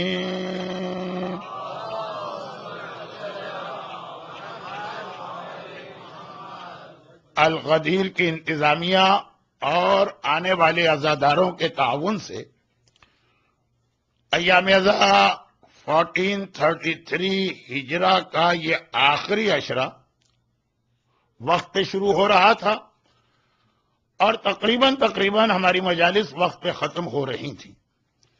لیکن آج چونکہ شہادت کی رات ہے تو اس لیے بیان خالی شہادت کی رات ہی نہیں ہے، ایام ازا کی الوداعی مجلس بھی ہے، تو بیان ذرا تاخیر سے شروع ہوا ہے اور کوشش کروں گا کہ ویک ڈے کی وجہ سے یہ بیان تاخیر سے ختم نہ ہو. کل کے بارے میں آپ سن ہی چکے ہیں، 9:45 to 10:30 یہ انشاءاللہ پابندی کی جائے گی. بہت ساری باتیں ابھی رہ گئی ہیں. خاص طور پہ تزکیہ نفس ایک ایسا لفظ استعمال ہو گیا تھا کہ جو اس سال کی مجالس کا ہمارا ٹاپک نہیں تھا. تو 9 امام کے حالات بیان کرنا تھے، جو حضرت عباس کا خطبہ آپ کی خدمت میں پیش کرنا تھا، اور وہ 3 باتیں جو میں نے کئی مجالس میں دہرائی کہ 28 صفر وفات رسول خدا، 1 ربیع الاول ہجرت مدینہ، 17 ربیع الاول ولادت رسول. تو یہ ساری تاریخیں اس طرح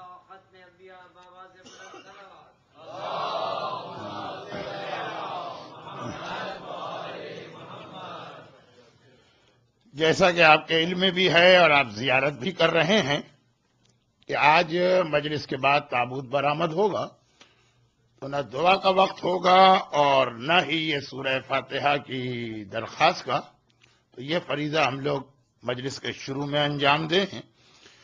مرحوم سید محمد علی موسوی، مرحومہ بطول النساء بیگم، مرحوم سید ابو الحسن موسوی، مرحوم سید ابو القاسم کاظمی، مرحوم سید سراج الحسن جعفری، مرحومہ بلقیس موسوی، اس خاندان کے دیگر تمام مرحومین، حاضرین مجلس کے خاندان کے تمام مرحومین، تمام شہدائے ملت و اسلام، خصوصاً کراچی میں جو سلسلہ شہادتوں کا ابھی بھی جاری، اور کل مرحوم مومنین و مومنات، ان سب کے لیے ایک مرتبہ فاتحہ. بسم اللہ الرحمن الرحیم، الحمد للہ رب العالمین، الرحمن الرحیم، مالک یوم الدین، ایاک نعبد و ایاک نستعین، اهدنا الصراط المستقیم، صراط الذین انعمت علیہم غیر المغضوب علیہم ولا الضالین. لا حول ولا قوة الا باللہ العلی العظیم. بسم اللہ الرحمن الرحیم، الحمد للہ رب العالمین، والصلاة والسلام على سید المرسلین، سیدنا و مولانا ابی القاسم محمد.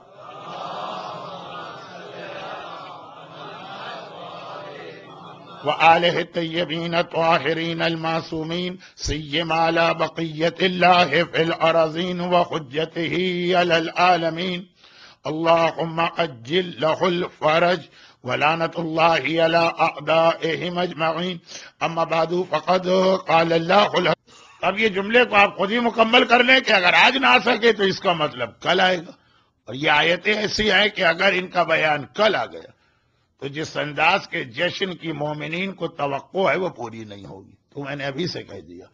پہلی آیت اسی سورے کی ہے جس کا نام ہی پیغمبر کے نام پر، 47 نمبر کا سورہ، سورہ محمد، جو سورہ فتح سے ملا ہوا.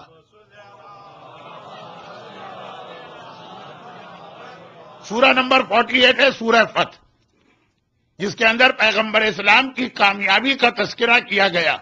اور اسے پہلے یہ سورہ جس میں سیرت رسول کے کئی پریکٹیکل میسیجز ہیں، لیکن اس کی صرف آیت کا ترجمہ پڑھ رہا ہوں اس لیے کہ مجھے خود ڈر لگ رہا کہ اگر میں ذرا سا بھی سورے کی تفصیل میں چلا گیا، تفصیل بھی نہیں، اختصار کے ساتھ سمری پہ بھی چلا گیا تو آج کا موضوع رہ جائے گا. جو آیت میں نے تلاوت کی وہ یہ کہ کیا یہ لوگ سمجھ رہے ہیں کہ ساعت کے آنے میں ابھی بہت ٹائم باقی ہے. ساعہ جو قرآن کی ایک ایسی ٹرم ہے جو ہمارے یہاں 2 معنوں میں استعمال ہوتی. قیامت کو بھی ساعہ کہتے ہیں اور ظہور امام کو بھی ساعہ کہتے ہیں. اسی لیے ہمارے یہاں ظہور امام کا نام قیامت صغریٰ بھی. تو اب یہ آیت ہے فَهَلْ يَنظُرُونَ إِلَّا السَّاعَةَ أَن تَأْتِيَهُمْ بَغْتَةً. کیا یہ لوگ خیال کر رہے ہیں کہ وہ ساعہ یعنی قیامت صغریٰ یعنی ظہور امام اچانک ہوگا؟ فقط جاء اشراطها، ہرگز نہیں، اس کی نشانیاں تو آنا بھی شروع ہو گئی. اب وہ نشانیاں، سائنز آف ظہور، وہ کیا ہے کہ جو 1400 سال پہلے آنا شروع ہو گئی تھی. آج نہیں. آج تو ہر بچہ انٹرنیٹ پہ بیٹھا ہے، آج تو ہر بچہ ای میل کو چیک کر رہا ہے، آج تو ہر بچہ ہر میگزین اور نیوز